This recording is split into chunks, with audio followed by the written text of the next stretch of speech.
2011 మే 2న రాత్రి 1 గంటలకి పాకిస్తాన్లోని అబటాబాద్లో ఉన్న ఒక ఇంటిపై అమెరికన్ సోల్జర్స్ చాలా ప్రమాదకరమైన హంతకుడైన ఒసామా బిన్ లాడెన్ను తన ఇంట్లోకి వెళ్లి మరీ చంపేశారు.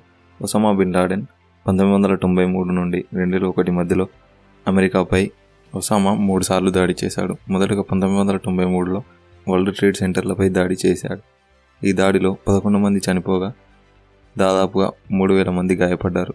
దీని తర్వాత 1998లో ఆగస్టు 7న యుఎస్ ఎంబసీస్పై దాడి చేశాడు. ఈ దాడిలో 220కి పైగా మరణించారు, 4000 మందికి పైగా గాయపడ్డారు. 2001 అతిపెద్దదైన సెప్టెంబర్ 11 అటాక్. ఈ అమెరికా హిస్టరీలోనే అతిపెద్దదైన అటాక్ ఇది. ఈ దాడిలో దాదాపు 3000 మంది మరణించగా కొన్ని వేల మంది గాయపడ్డారు. అమెరికాపై ఇన్ని దాడులు జరిగిన తర్వాత ఆల్ ఖైదా కో-ఫౌండర్ అయిన మోస్ట్ వాంటెడ్ క్రిమినల్, అమెరికా పెద్ద విరోధి అయిన బిన్ లాడెన్ను చంపాలని ప్లాన్ చేశారు. అమెరికా ఎలాంటి ప్లాన్ చేసింది, ఎలా వెతికి పట్టుకుంది, అమెరికా కమాండర్స్ ఈ ప్లాన్ని ఏ విధంగా సక్సెస్ చేశారు, ఒసామా రూమ్లోకి వెళ్ళి ఈ మిషన్ని ఎలా సక్సెస్ చేశారు,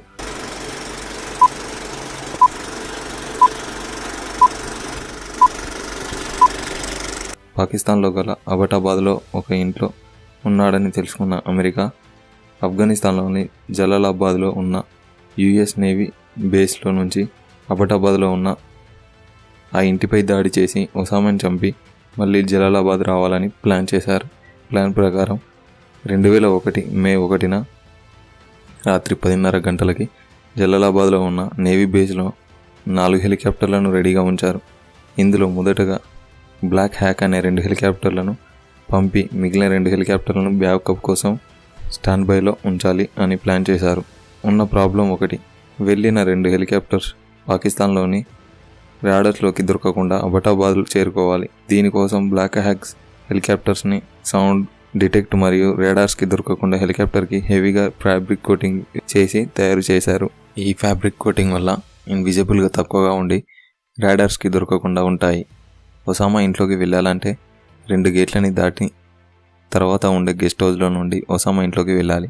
జలాలాబాద్ నుండి 12 మందితో బయలుదేరిన ఫస్ట్ హెలికాప్టర్ మొదటగా ఇంటి చుట్టుపక్కల దింపి తర్వాత కొంతమందిని బిన్ లాడెన్ ఉన్న ఇంటి పైకప్పుపై దింపి ఆ హెలికాప్టర్ వెళ్ళిపోయింది. వెళ్ళి మళ్ళీ పికప్ కోసం రెడీగా ఒక ప్లేస్లో ఉంది. ఇంతలో 2వ హెలికాప్టర్ వచ్చింది. 12 మందితో బయలుదేరిన 2వ హెలికాప్టర్ ఇంటి కాంపౌండ్లో దింపాలి, కానీ అలా జరగలేదు.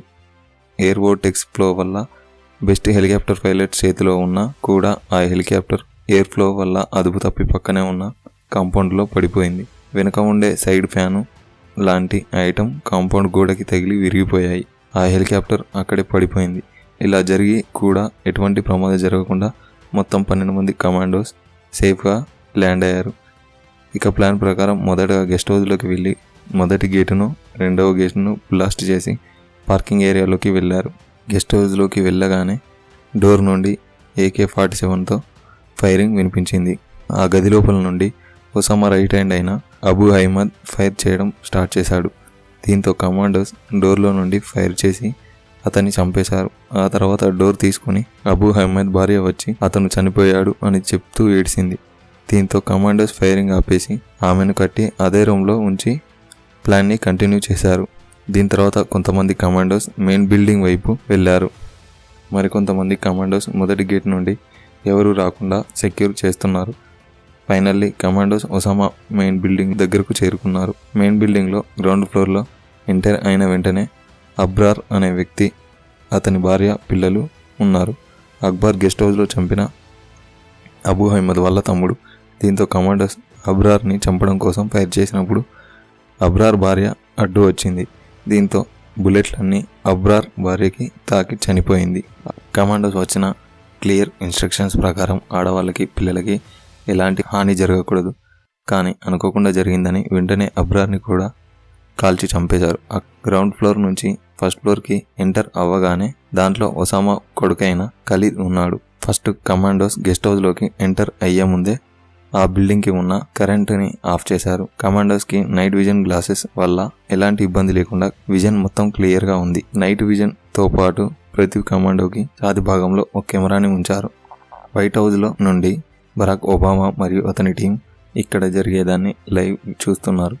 అక్కడ లైట్స్ ఆపడం వల్ల ఖలీద్ కంగారు పడడం వల్ల ఏమి కనబడడం లేదు. దీంతో ఖలీద్ మెట్ల మార్గం నుండి ఒసామా రూమ్ వైపు వెళ్ళడం స్టార్ట్ చేశాడు. దీంతో ఆ కమాండర్స్లో ఉన్న వ్యక్తి అరబిక్ రావడంతో అరబిక్లో ఖలీద్ ఖలీద్ అని పిలిచాడు.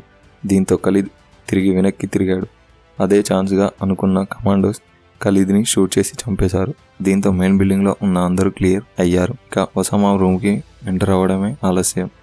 ఈ ఆపరేషన్ జరుగుతున్నట్టు పాకిస్తాన్ ఆర్మీకి ఎలాంటి సమాచారం లేదు. అమెరికా కమాండోస్ వచ్చి పాకిస్తాన్లోని ఒసామాపై దాడి చేస్తున్నట్లు తెలిస్తే ఇబ్బంది అవుతుందని ఒసామా బిల్డింగ్ పైన కొందరు, బిల్డింగ్ ముందున్న గెస్ట్ హౌస్ పై కొందరు స్నైపర్లు రెడీగా ఉన్నారు. ఎలాగైనా పాకిస్తాన్ ఆర్మీకి తెలిస్తే ఏదైనా జరగవచ్చని యుఎస్ కమాండోస్ పాకిస్తాన్ వచ్చి ఒసామాని చంపి ఇంత పెద్ద మిషన్ని సక్సెస్ చేసుకుని వెళ్ళారని తెలిస్తే ఎలా అని ఆఫ్ఘనిస్తాన్ జలాలాబాద్ బేస్లో మరో 2 నేవీ హెలికాప్టర్లతో 80 మంది commandos, extra fuel, extra guns లాంటి వాటిని బ్యాకప్ కోసం రెడీగా ఉంచారు. ఇక ఒసామా రూమ్లోకి వెళ్ళడం స్టార్ట్ చేశారు. ఒసామా ఉన్న రూమ్ డోర్ని బ్రేక్ చేసి రూమ్లోకి ఎంటర్ అవ్వగానే ఒసామా ఏం చేయాలో తెలియక తన భార్యని అడ్డుగా పెట్టుకుని వెనకాల దాచుకున్నాడు. కానీ ఒక సెకండ్లో బిన్ లాడెన్ తల కనిపించి వెంటనే కమాండోస్ డైరెక్ట్గా ఒసామా తలపై 2 సార్లు కాల్చారు.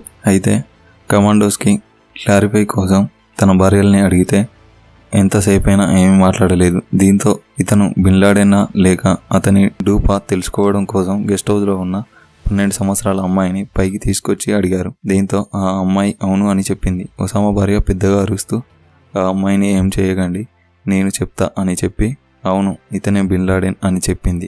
దీంతో కమాండోస్ వారిపై అధికారికి క్లారిఫై చేశారు. దీంతో వైట్ హౌస్లో ఉన్న బరాక్ ఒబామాతో పాటు అతని టీం అందరూ సంతోషించారు.